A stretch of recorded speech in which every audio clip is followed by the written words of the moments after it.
Welcome to Locked and Loaded Sports. It's time to lock in, load up, and win big. If you're serious about sports and love cashing in on solid picks, hit that subscribe button, turn on notifications, and let's get to work. In this video, we will discuss Week 5 NFL picks for every game on the Sunday slate using a blend of historical data, advanced sports analytics, and real-world sentiment to deliver sharp and sometimes contrarian betting picks. Our first matchup to discuss takes place at Tottenham Hotspur Stadium in London, and we've got a cross-conference clash between two teams heading in opposite directions, the Minnesota Vikings and the Cleveland Browns. The Vikings may have dropped a close one last week in Ireland, falling 24-21 to the Steelers, but they showed real signs of life. Carson Wentz, starting again for the injured J.J. McCarthy, threw for 350 yards with 2 touchdowns and nearly led a dramatic comeback before coming up short on 4th and 17. Against the spread, the Vikings have been inconsistent, going 2-4 over their last 6 games and 2-3-1 in their last 6 on the road if you include last year. Still, their ability to put up points, especially through the air, makes them dangerous, especially in a neutral site environment like London. On the other side, the Cleveland Browns are struggling mightily. They were blown out 34-10 last week by the Detroit Lions. Joe Flacco, who started the game, turned the ball over 3 times and was eventually replaced late by rookie Dylan Gabriel. This offense is not only inefficient, it's mistake-prone. Zooming out, from last season to the present, the Browns are just 1-9 in their last 10 games straight up and a brutal 2-8 against the spread over that same stretch. While they've been solid against the spread at home over the long term, 15-8 in their last 23. That advantage disappears here because there's no home field in London.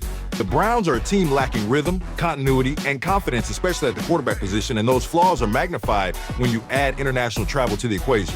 With this in mind, we're getting locked and loaded with the Vikings to cover. Our next game, we have the Raiders just dropped a heartbreaker to the Bears in Week 4, but there were bright spots. Rookie Ashton Genie ran wild for 138 yards and 3 touchdowns, becoming the first Raider since Bo Jackson in 1987 to do it. Max Crosby snagged his first career interception, and Brock Bowers continues to be a reliable target underneath. Yes, Las Vegas is just 1-4 against the spread in its last 5 games and 3-14 straight up in its last 17, but history says they show up in Indy. The Raiders are 6-1 against the spread in their last 7 road games against the Colts and 10-5 against the spread in the last 15 meetings overall. The Colts have looked better lately, 4-1 straight up in their last 5. Jonathan Taylor is back to alpha form and Michael Pittman Jr. remains the go-to threat, catching a key touchdown last week. But with Daniel Jones turning the ball over twice and the Colts just 1-6 against the spread in their last 7 at home versus the Raiders, this game is likely to stay tight.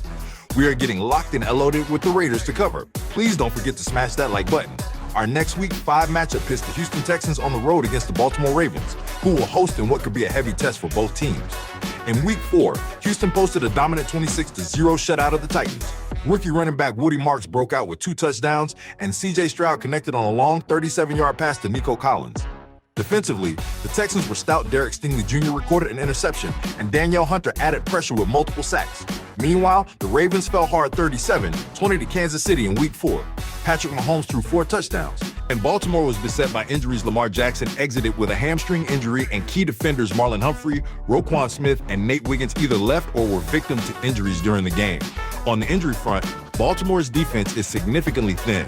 Humphrey calf and Smith hamstring appear likely to miss time. 2 and left tackle Ronnie Stanley also exited with an ankle injury. The Texans unit, by contrast, is closer to full strength and riding confidence from that shutout. In head-to-head matchups, the under has hit in 5 of 6 games, including 5-0 in Baltimore. Given Baltimore's injury problems, Houston's defensive strength, and the historical tendency for low totals in this series, I expect this game to be more methodical than explosive. We are getting locked and loaded with the under. And now we discuss the struggling New Orleans Saints versus the suddenly surging New York Giants. In Week 4, the Saints fell 31-19 to the Bills. Spencer Rattler went 18 of 27 for 126 yards and a touchdown to Chris Olave, while Kendra Miller added a rushing score. But New Orleans failed to finish drives, and their defense gave up nearly 300 total yards, including 189 on the ground. Historically, the Saints have dominated the Giants, especially at home. New Orleans is 7-3 straight up in their last 10 meetings and 4-1 straight up at home versus New York. Yet lately, the Saints are 0-5 straight up in their last 5 games and only 1-4 against the spread at home. The Giants show flashes of life under Jackson Dart, suggesting the team may gain momentum with the rookie under center.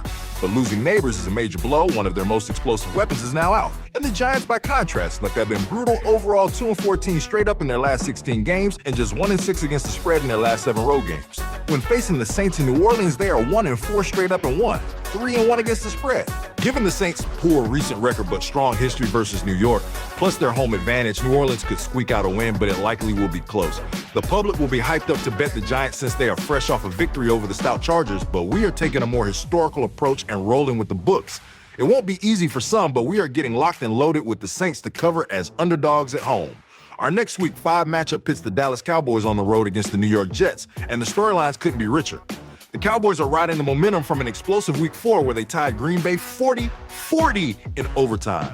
Dak Prescott threw for 319 yards and 3 touchdowns, showing that the offense can still light up a scoreboard. Meanwhile, the defense gave up big yards, underlining why consistency has been an issue. On the Jets side, Week 4 was another brutal lesson. Versus the Dolphins, quarterback Justin Fields put up 226 passing yards, a rushing touchdown, and a passing score, but the Jets fell 27-21 as turnovers and missed opportunities haunted them. Garrett Wilson caught 82 yards and a touchdown. Breece Hall tallied over 100 yards of total offense, but the team simply couldn't close. Factoring in last season, the Jets are 1-5 straight up in their last 6 and 1-5 at home. Against the spread, they're 2-4 in their last 6 home games. The Cowboys, for all their ups and downs, have been fruitful in this matchup. They are 1-1 against the spread when playing New York, and 4-2 against the spread and road games versus the Jets. The Cowboys' offense has shown it can flourish even in high-scoring affairs, and historically they tend to cover against New York. The Jets, meanwhile, have not just struggled to win, they've struggled to keep games close and consistent, especially at home. We are getting locked and loaded with the Cowboys to cover on the road. Don't forget to hit that subscribe button. We appreciate you. This next Week 5 game we are discussing takes place in Philadelphia, where the Eagles are not only defending champs, but they are full of momentum. They are hosting a surging Denver Broncos squad trying to prove it belongs in the upper echelon. The Eagles are favorites, but with the way Denver played in Week 4, so that has the makings of a fight. In Week 4, Philadelphia escaped with a 31-25 win over Tampa Bay. Jalen Hurts was electric early, completing 15 of 16 passes in the first half and throwing 2 touchdowns to Dallas Goedert. But the second half, 0 completions and offensive stagnation. The defense and special teams bailed them out. Denver, meanwhile, dominated the Bengals 28-3. Bo Nix rebounded from a red zone interception to post 336 total yards and 3 touchdowns. J.K. Dobbins rumbled for over 100 yards, and the defense smothered Cincinnati, holding them under 200 total yards. Now the trends tell their own story. Including last season, the Eagles are 5-1 against the spread in their last 6 games and 7-2 against the spread at home. In matchups versus Denver, though Philly is just 2-4 against the spread in the last 6, meaning the Broncos have covered more often than one might expect in this pairing. On Denver's side, they're 0-5 against the spread on the road this season and 1-6 straight up when visiting Philadelphia. Given that Denver has shown the ability to cover against Philly historically, but faces a rough road environment this week, the balance leans toward the Eagles. We are getting locked and loaded with the Eagles to win straight up at home. In Week 5 of the 2025 NFL season, the Miami Dolphins will face the Carolina Panthers at Bank of America Stadium in Charlotte, North Carolina. The Dolphins enter the game as slight favorites. The Panthers are coming off a disappointing 42-13 loss to the New England Patriots in Week 4. Quarterback Bryce Young struggled to find rhythm, and the offense failed to capitalize on early opportunities. The defense was unable to contain the Patriots' offensive attack, leading to a lopsided defeat. Even with the setback, the Panthers have shown promise this season, with Young demonstrating flashes of potential and running back Chuba Hubbard providing a steady presence in the backfield. The defense, led by linebacker Trevon Merrick, will need to step up to contain Miami's high-powered offense. The Dolphins are coming off a 27-21 victory over New York Jets in Week 4. Quarterback Tua threw 2 touchdown passes to tight end Darren Waller, who made a strong return to the NFL. However, the team suffered a significant blow when star receiver Tyreek Hill sustained a serious leg injury, likely ending the season. Despite the loss of Hill, Miami's offense remains potent, with Tua leading the charge and running back Devon Achane providing balance on the ground. The defense, led by cornerback Jack Jones and safety Minkah Fitzpatrick, has shown the ability to create turnovers and disrupt opposing offenses. Miami is 7-1 against the spread in its last 8 games against Carolina. As well, the Panthers are only 2-6 straight up in their last 8 games when playing Miami. The Panthers have home field advantage in their favor, but Carolina's recent struggles against Miami suggest the Dolphins will play inspired football. We are getting locked and loaded with the Miami Dolphins to cover on the road. For our next game to break down, we kick things off with the Tennessee Titans going on the road versus the Arizona Cardinals. The Titans in Week 4 were completely shut out, losing 26-0 to the Texans. Cam Ward completed just 10 of 26 passes for 108 yards, threw an interception, and the offense never got untracked. The Titans ran only 46 plays, averaged under 4 yards per play, and couldn't overcome turnovers or stall drives. Now let's turn to the Arizona Cardinals. In Week 4, Arizona pushed Seattle to the wire, mounting a late comeback but ultimately losing on a 52-yard field goal as time expired. inspired. Their offense was stagnant for much of the game, 253 total yards, just 3 of 11 on third down conversions, and Kyler Murray was sacked 6 times. A botched kickoff after tying the game allowed Seattle ideal field position. Despite that loss, the Cardinals have strength and depth. Against Tennessee specifically, they're 5-0 against the spread in 4 and 1 straight up in their last 5 head-to-head matchups. Meanwhile, Tennessee is in free fall. They're 0 and 4 straight up, 1-9 against the spread in its recent stretch, and winless on the road. Combine the Week 4 collapse from Tennessee with Arizona's home strength and dominant head-to-head history, and everything tilts in favor of the Cardinals. We are getting locked and loaded with the Arizona Cardinals to cover. Our next Week 5 matchup to break down has the Tampa Bay Buccaneers facing off against the Seattle Seahawks in a pivotal matchup at Lumen Field. Both teams enter the game with strong performances in Week 4, setting the stage for an exciting contest. The Buccaneers suffered their first loss of the season in Week 4, falling 31-25 to the Philadelphia Eagles. Despite outgaining the Eagles in total yards and showcasing individual brilliance, the Buccaneers were undone by costly mistakes, particularly on special teams and their first offensive turnovers of the season. The Seahawks secured a narrow 23-20 victory over the Arizona Cardinals on Thursday Night Football. This win improved their record to 3-1, placing them in a 3-way tie atop the NFC West division. Quarterback Sam Darnold led the offense with 395 passing yards and 1 touchdown, while running back Kenneth Walker contributed 110 rushing yards. The defense was on point and was able to hold back a late-game rally from Kyler Murray and company. When trying to pick a side between these two teams, we must consider that Seattle is 2-5 straight up in their last meetings against Tampa Bay. As well, the Seahawks are 1-5 in their last 6 games against the Bucs. As well, the Bucs are 6-2 in their last 8 road games with Baker Mayfield at the helm. We understand siding with the Seahawks at home this season, but this coming Sunday, we are considering the Buccaneers' strong road performance and favorable historical trends against the Seahawks, so we feel they are poised to cover the spread in this matchup. We are getting locked and loaded with the Tampa Bay Buccaneers. This week's matchup brings the Detroit Lions to face off against the Cincinnati Bengals, with Detroit coming in as the road favorite. Let's walk through where both teams stand coming off Week 4 and why I smell a possible trap in regards to the spread. In Week 4, the Lions put together a statement performance, blowing out the Browns 34-10. Detroit forced 3 turnovers and turned them into points, held Cleveland to just 249 total yards, and got 2 touchdown catches from Amon-Ra St. Brown. Meanwhile, Jahmyr Gibbs added a solid ground presence with 91 rushing yards and a touchdown, and Jared Goff managed the game well against pressure. On the flip side, Cincinnati had a nightmare Monday night in Denver, falling 28-3. Without Joe Burrow, the Bengals offense sputtered. Backup Jake Browning completed only 11 of 20 passes for 125 yards, and the team never found the end zone after their opening drive.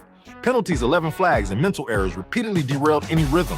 One bright moment, Demetrius Knight Jr. picked off a pass, marking his first career interception. Historically, the Bengals have owned this rivalry, winning many of their matchups against Detroit. But with their offense in ruins and momentum swinging hard toward the Lions, those past trends don't seem to hold much weight.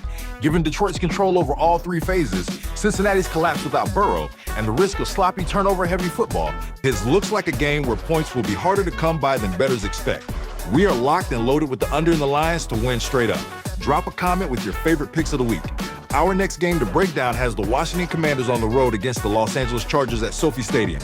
In Week 4, the Chargers fell 21-18 to the Giants. Rookie quarterback Jackson Dart made waves. He rushed for a 15-yard touchdown and delivered a shovel pass for a score. Meanwhile, Justin Herbert was held in check, throwing for just 203 yards and committing 2 critical interceptions. The Chargers' ground game, led by Omarion Hampton, showed life with 128 rushing yards and a touchdown. But turnovers by Dexter Lawrence and Drew Phillips turned into 10 Giants points. On the Washington side, they dropped a 34-27 game to Atlanta. Deebo Samuel Sr. was a bright spot, putting up 72 receiving yards and hauling in a 24-yard touchdown. Their kicker, Matt Gay, was active, converting 4 field goals, including a 52-yard bomb to keep the game alive. Defensively, they struggled. The Falcons converted 6 third downs and averaged 6.8 yards per play. Injuries bit Washington too. Javonte Jean-Baptiste will miss time with a torn pectoral, and with Jaden Daniels sidelined, Marcus Mariota assumed starting duties again. The Chargers have been solid against the spread lately, 6 wins versus the spread in their last 8 games, and similarly 6 wins versus the spread in their last 8 home games. In head-to-head matchups, they're 4-1-1 against the spread when facing Washington, 5-1 straight up. The Chargers will be undermanned up front and are dealing with turnover issues, but they still possess more offensive upside than Washington in this current state. The Commanders are thin defensively, especially with Jean-Baptiste gone, and the uncertainty at quarterback doesn't inspire confidence. We are getting locked and loaded with the Chargers to cover. And now we discuss the Sunday night football matchup between the Kansas City Chiefs, who are road favorites, against the Jacksonville Jaguars. The Chiefs arrived riding high after blowing out Baltimore 37-20. Patrick Mahomes was dialed in, throwing 4 touchdowns and avoiding any turnovers.